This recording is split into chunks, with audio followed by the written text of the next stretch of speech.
reconciliation self revision video. It is only for self revision, nothing else. Till now in fixed overhead variance we have studied this standard hour, actual hour, then budgeted hour. From SHEH, efficiency is derived, from AHBH, capacity is derived. But in this question, what we will do, we will first write BH, then SH, then AH. BH, SH, then AH. BH, SH, then AH. Budgeted, standard, actual. Company है, company सबसे पहले budget बनाती है, इसलिए भी एक कारण है कि पहले अपन बजट वहाँ पे लिखे हैं, फिर स्टैंडर्ड, फिर एक्चुअल। तो बजट 80 लाख का बजट बनाई कि इतना पैसा कमाएंगे, प्रॉफिट 80 लाख। एक्चुअल में ये लोग कमाए 50 लाख, वेरिएंस आया 30 लाख।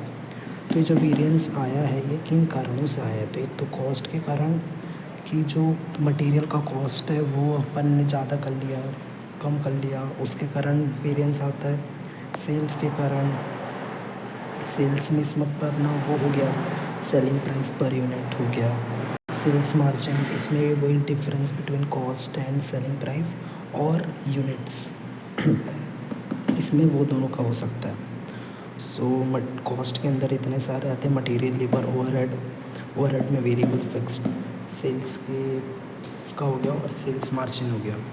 देयरफॉर हम लोग ये रिकन्सिलिएशन ऑफ स्टैंडर्ड कॉस्टिंग कैसे करेंगे? ये जो रिकन्सिलिएशन है ये स्टैंडर्ड कॉस्टिंग के चैप्टर वाला रिकन्सिलिएशन है, CMA इंटर वाला नहीं है। CMA इंटर वाला रिकन्सिलिएशन नहीं है, ये CMA फाइनल वाला रिकन्सिलिएशन है स्टैंडर्ड कॉस्टिंग चैप्टर का।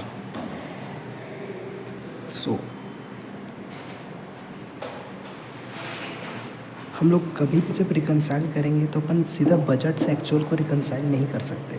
हम लोग बजट से स्टैंडर्ड जाएंगे, देन स्टैंडर्ड से एक्चुअल जाएंगे। वैसा क्यों होता है मैं बताता हूँ।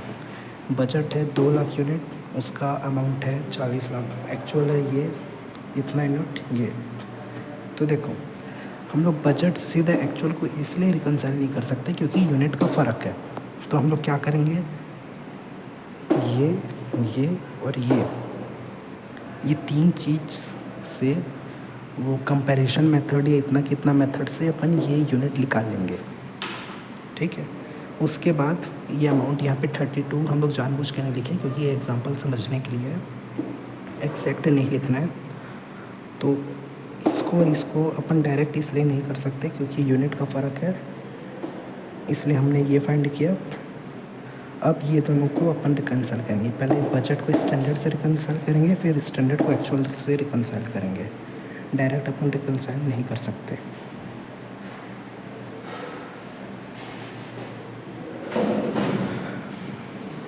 सबसे पहले अपन बजट लिखेंगे, फिर स्टैंडर्ड लिखेंगे, फिर एक्चुअल लिखेंगे। And one more thing, standard costing के चैप्टर में बजट कॉस्ट जैसा कुछ नहीं होता है। स्टैंडर्ड कॉस्टिंग चैप्टर में स्टैंडर्ड कॉस्ट होता है और एक्चुअल कॉस्ट होता है। एंड वन मोर थिंग, अगर बजटेड क्वांटिटी को कभी भी स्टैंडर्ड क्वांटिटी मत मानना। अगर स्टैंडर्ड क्वांटिटी दिया नहीं है तो एक्चुअल क्वांटिटी को स्टैंडर्ड क्वांटिटी मान लेना। एक ऐसे क्वेश्चन किए थे जिसमें हुआ था। स्टैंडर्ड कॉस्टिंग के चैप्टर में स्टैंडर्ड कॉस्ट जैसा कुछ नहीं होता। वैसा अब क्यों मैं बताता हूँ। पहले बजट लिखे, स्टैंडर्ड लिखे, एक्चुअल लिखे। बजट से अपन स्टैंडर्ड कॉस्ट माइनस किए, स्टैंडर्ड से भी स्टैंडर्ड कॉस्ट माइनस किए, एक्चुअल से अपन एक्चुअल कॉस्ट माइनस किए। Budget profit, standard profit, actual profit. Budget से ध्यान देना हमने स्टैंडर्ड कॉस्ट माइनस किया है, ना कि बजट कॉस्ट, क्योंकि ये वाले चैप्टर में बजट कॉस्ट जैसा कुछ नहीं होता है। वो दूसरे चैप्टर में होता होगा, पर स्टैंडर्ड कॉस्टिंग में बस स्टैंडर्ड कॉस्ट और एक्चुअल कॉस्ट आता है। अपन को रिकन्साइल करना था बजट से स्टैंडर्ड, स्टैंडर्ड से एक्चुअल, बजट से स्टैंडर्ड, स्टैंडर्ड से एक्चुअल। सबसे पहले बजट को यहाँ पर लिख देंगे। अब बजट से अपन को जानना है स्टैंडर्ड में। तो देखो डिफरेंस क्या क्या है। दोनों जगह स्टैंडर्ड है, देयरफॉर इसको अपन को कुछ नहीं करेंगे। यहाँ पे बजट सेल्स है, यहाँ पे स्टैंडर्ड सेल्स है। तो देखो सेल्स है, सेल्स है, सेल्स है, तो अपन उसको रिकंसाइल करेंगे सेल्स वॉल्यूम वेरिएंस से। ठीक है, सेल्स वॉल्यूम वेरिएंस से। उसके बाद देखो ये दोनों सेम है तो ये दोनों को रिकंसाइल नहीं करेंगे, ये दोनों डिफरेंस है, सेल्स है, तो इसको अपन रिकंसाइल करेंगे सेल्स वॉल्यूम वेरिएंस से। यहाँ पे पहुँच गए, स्टैंडर्ड पे पहुँच गए। अब अपन यहाँ पे देखो स्टैंडर्ड सेल्स, एक्चुअल सेल्स, इसमें क्या डिफरेंस है देखो, ध्यान देना। इसमें बस स्टैंडर्ड प्राइस का डिफरेंस है, स्टैंडर्ड क्वांटिटी का डिफरेंस नहीं है। स्टैंडर्ड क्वांटिटी का डिफरेंस क्यों नहीं है वो यहाँ पे, क्योंकि ये जो रहता है ये हमेशा on the basis of actual output निकलता है। देयरफॉर इसमें और इसमें क्वांटिटी का डिफरेंस नहीं है। ये देखो क्वांटिटी का डिफरेंस नहीं है।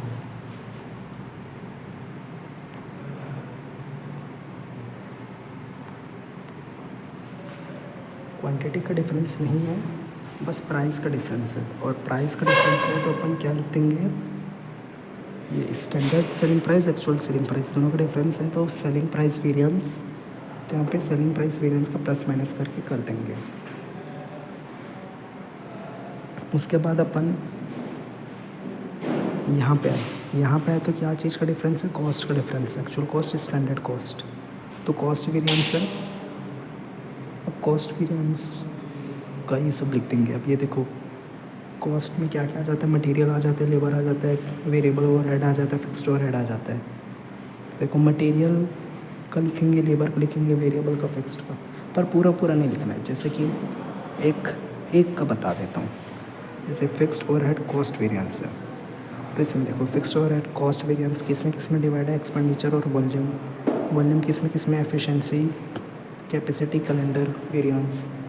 तो जो हेड है उसको अपन छोड़ देंगे, जैसे वॉल्यूम हेड है, फिक्स्ड ओवरहेड कॉस्ट हेड है, तो वो दोनों को छोड़ देंगे। जो हेड नहीं है जैसे कि एक्सपेंडिचर, एफिशिएंसी, कैपेसिटी, कैलेंडर, तो वो यहाँ पे लिख देंगे। यहाँ पे स्पेस नहीं थी इसलिए लिखाया नहीं है। जैसे वेरिएबल का ले लो, वेरिएबल में वेरिएबल कॉस्ट बस 3 ही रहते हैं, variable cost, variable expenditure, variable efficiency, तो ये दोनों हेड नहीं है, एफिशिएंसी एक्सपेंडिचर, तो एफिशिएंसी एक्सपेंडिचर लिख दिए। कॉस्ट हेड तो उसको नहीं लिखे, ऐसे लिखना है। सो एक रिवीजन,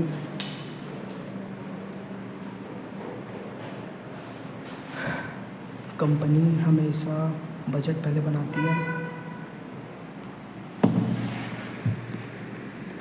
कंपनी ने पहले बजट बनाया 80 लाख, एक्चुअल प्रॉफिट कितना 50 लाख, वेरिएंस आया कितना 30 लाख। डिफरेंस किसके कारण है, कॉस्ट के कारण, मटेरियल का कॉस्ट कम ज़्यादा, सेल्स के कारण, सेल्स का प्राइस कम ज़्यादा, सेल्स मार्जिन के कारण, difference between cost price selling price वो हो गया, और सेल वॉल्यूम ये भी हो गया, मतलब क्वांटिटी। अब देखो कॉस्ट में इतने सारे हैं, ठीक है। अब देखो यहाँ पे देखो बजट था 2 लाख, ये इतना एक्चुअली ये है, ये है, ये है, ये दिया नहीं रहेगा, इसको अपन फाइंड किए। तो बजट से अपन सीधा एक्चुअल को कंपेयर नहीं कर सकते, बजट को स्टैंडर्ड बजट से अपन को एक्चुअल जाना रहता है, तो डायरेक्ट नहीं जा सकते। बजट से अपन जाएंगे स्टैंडर्ड, स्टैंडर्ड से जाएंगे अपन एक्चुअल। बजट से अपन एक्चुअल क्यों नहीं जा सकते, क्योंकि ये देखो यहाँ पे 2 लाख यूनिट है, यहाँ पे 1,60,000 यूनिट है, तो ये नहीं हो पाएगा। देयरफॉर हम लोग पहले इसको ये फाइंड किए, ये इतना कितना मेथड से ये और ये लेके ये आ गया, ठीक है।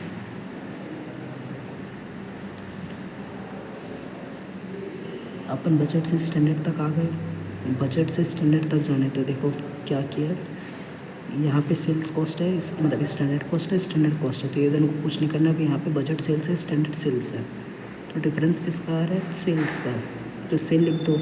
अब देखो सेल्स लिख दे, वेरिएंस भी लिख दे। यहाँ पे वॉल्यूम क्यों लिखे, क्योंकि देखो यहाँ पे स्टैंडर्ड का और इसका यूनिट डिफरेंस है, यूनिट बोल लो, वॉल्यूम बोल लो, तो वॉल्यूम डिफरेंस है, यूनिट डिफरेंस है, इसीलिए यहाँ पे वॉल्यूम लिखे, sales volume variance. Sales difference है इसलिए सेल्स लिखे, वेरिएंस है तो वेरिएंस लिखने हैं। वॉल्यूम क्यों लिखे, क्योंकि क्वांटिटी डिफरेंस है ना यहाँ पे देखो, ठीक है। तो अपन आ गए स्टैंडर्ड प्रॉफिट, ये स्टैंडर्ड प्रॉफिट यहाँ पे आ गया। अभी स्टैंडर्ड से जाना एक्चुअल प्रॉफिट, तो उसके लिए यहाँ से यहाँ गए, अब यहाँ से अब देखो स्टैंडर्ड सेल्स और एक्चुअल सेल्स। देखो स्टैंडर्ड सेल्स और एक्चुअल सेल्स का क्वांटिटी ना सेम नहीं रहा है, सेम रहेगा सेम, क्योंकि ये जो है ना ये हमेशा एज पर एक्चुअल आउटपुट निकालते हैं या एज पर एक्चुअल आवर, मतलब हमेशा एक्चुअल वाले से निकालते हैं। अपन ने बहुत बार पढ़ा है standard quantity for actual output या वही सब। तो ये इसका क्वांटिटी और इसका क्वांटिटी सेम होगा क्योंकि on the basis of actual output है, मतलब क्वांटिटी का डिफरेंस तो नहीं है, पर फिर भी कुछ तो डिफरेंस है। क्या लिखा है यहाँ पे स्टैंडर्ड लिखा है, यहाँ पे एक्चुअल लिखा है, और सेल्स है तो यहाँ पे स्टैंडर्ड सेलिंग प्राइस और एक्चुअल सेलिंग प्राइस, प्राइस का डिफरेंस है तो प्राइस वेरिएंस लिख लो, सेल प्राइस वेरिएंस, ठीक है। उसके बाद यहाँ पे स्टैंडर्ड कॉस्ट लिखा है, यहाँ पे एक्चुअल कॉस्ट का डिफरेंस है, कॉस्ट का वेरिएंस। और कॉस्ट में कितने सारे आते हैं, मटेरियल, लेबर, वेरिएबल, फिक्स्ड। तो मटेरियल का लिख लेना, मटेरियल का हेड को छोड़ देना। जैसे मटेरियल में क्या क्या रहता है, cost, price, usage, yield, mix. तो देखो कॉस्ट है, कॉस्ट से निकला, हाँ, cost, price, usage, yield, mix. अरे यहाँ पे जो लिखा है material cost, price, usage, mix, yield mix. तो ये प्राइस के अंदर कुछ नहीं आता, ये मटेरियल कॉस्ट हेड है, छोड़ दो, यूसेज हेड है, छोड़ दो, ये दोनों हेड, ये तीन हेड नहीं, प्राइस, मिक्स, यील्ड। तो इसको प्राइस मल्ट एक्स यहाँ पे ले, प्राइस मिक्स यील्ड यहाँ पे अपन ले लिया। Same with the labour, labour के साथ भी अपन वैसे ही किए। उसमें क्या आ जाता है, labour cost, then labour rate, then labour cost, labour rate, labour yield, labour नहीं गलत बोल रहा था, लेबर कॉस्ट, फिर लेबर रेट, फिर लेबर एफिशिएंसी, फिर लेबर आइडल टाइम। और लेबर एफिशिएंसी के अंदर तो आ जाता है अपना ये क्या था, लेबर गैंग बोल लो या लेबर मिक्स बोल लो। लेबर एफिशिएंसी के अंदर तो आ जाता है, एक पहला रहता है लेबर गैंग या लेबर मिक्स, दूसरा रहता है लेबर यील्ड, उसका और भी नाम है। तो labour, pay rate, mix, yield, idle. Copy में है, रिवीजन करने के लिए उससे देखना। देन वेरिएबल ओवरहेड का भी वैसे करना है, फिक्स्ड का भी वैसे करना है, और ये रिकन्सिलेशन बन जाएगा। पहले बजटेड प्रॉफिट लिखे, ये दोनों का डिफरेंस, ये दोनों का, इसका और इसका डिफरेंस अपन यहाँ पे लिखे, sales volume variance, standard profit पे आ गए। फिर ये दोनों का डिफरेंस अपन लिखे, प्राइस वाला है, सेलिंग प्राइस वेरिएंस। फिर कॉस्ट का अपन डिफरेंस लिखे, जो जो ऐड नहीं है उसको रखना है, बाकी को हटा देना है। Reconciliation statement of standard costing, SCM, CMFNL, for self revision purpose only.